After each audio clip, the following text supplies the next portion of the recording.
So we're going to attempt to load a piano patch onto the Prophet Rev2. I'm using the Welsh's Synthesizer Cookbook as a guide to how to apply this patch.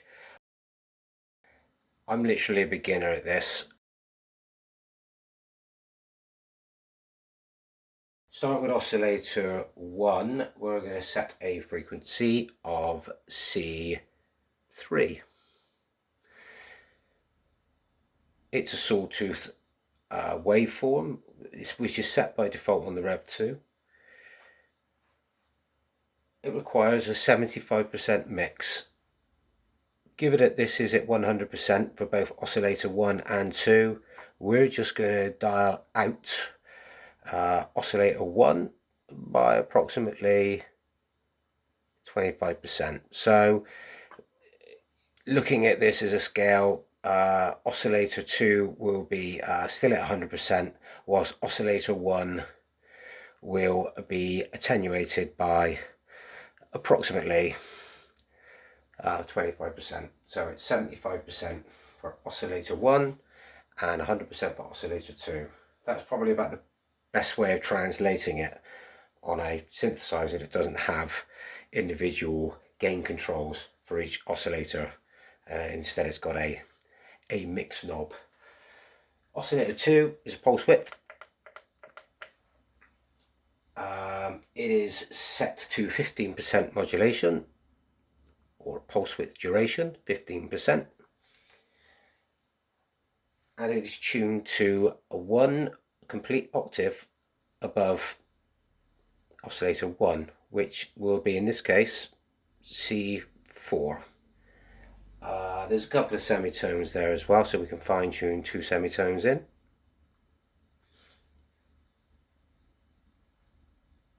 Sync is on, we're syncing the 2 oscillators together. There's no LFO or routing on this, so just check that LFO destination is off. So we move over to the low pass filter section. We have the choice of a 24 dB or a 12 dB. So we're going to stick with the 24 dB, which is a 4-pole oscillator. We're going to set the cutoff frequency to just 10%. So that is 1 increment on the Rev2, given that these are increments of 10%. So 1 increment of the dial there, 0 resonance, absolutely no resonance whatsoever, and an envelope amount of 75%. Well, currently this is at 0%. We can actually go negative 100%, we can invert the envelope, or we can go in a positive direction, some 75%. So I would estimate that 75% is probably somewhere around here. There's obviously no delay, there's no attack on the low pass filter section. There is some decay, and I'm not quite sure what 5.22 seconds translates to on the Rev2, so let's just take it up to the center for now and see how it sounds. Sustain is 0%, and our release is at maximum. In the amplifier section, again, there is 0 attack. There is some 0.67 seconds of decay. Again, I'm not sure, so let us just put this in the center once again. There's 25%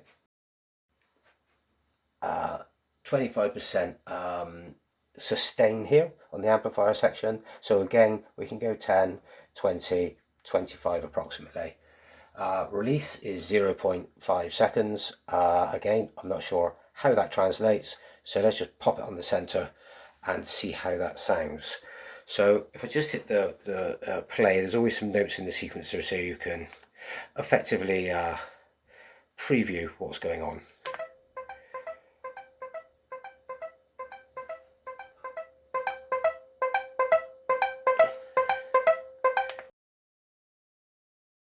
Let's just play some keys on the keyboard. Okay, so I think since we didn't quite know what the decay translates to, I think we should probably start with that. So,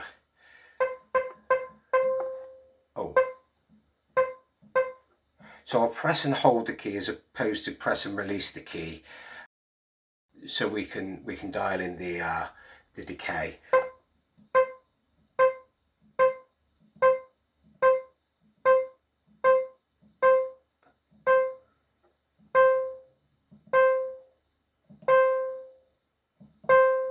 So we want to get it sounding similar to how a piano would sound if we press and held a key on the piano.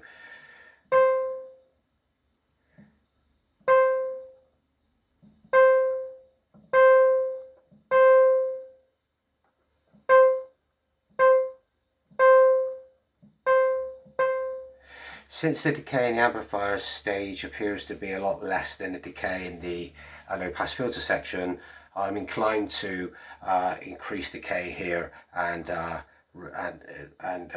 decrease decay here.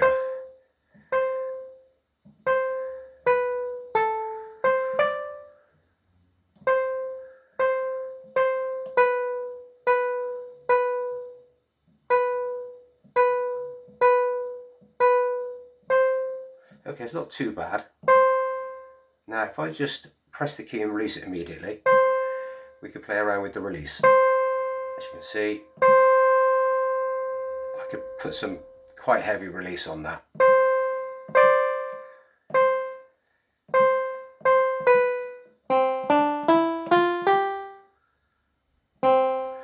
Okay, so it sounds a little bit electronic. We could take some of the envelope amount out, so let's back that 75% off a little bit.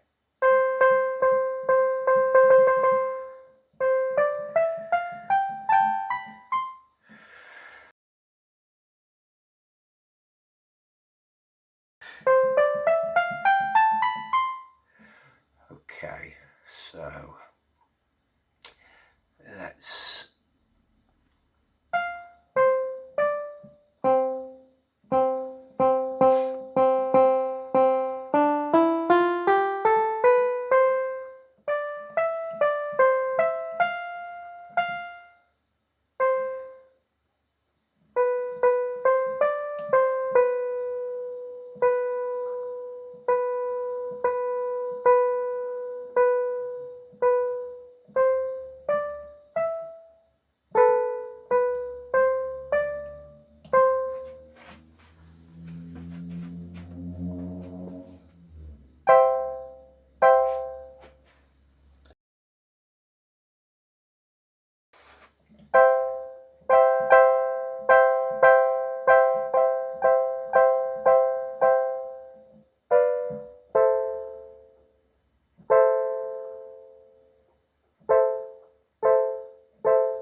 okay, that's not too bad.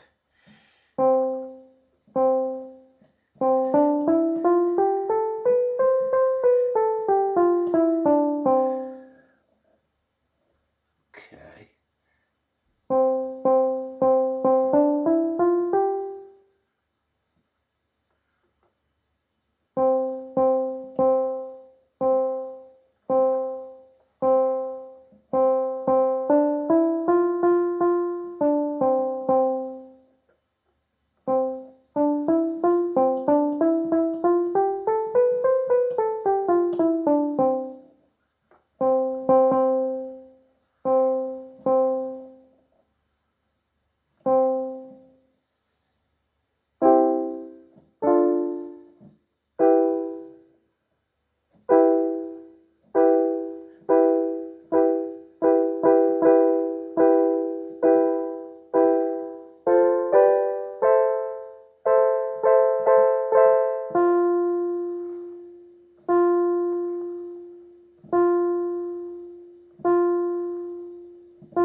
not too bad.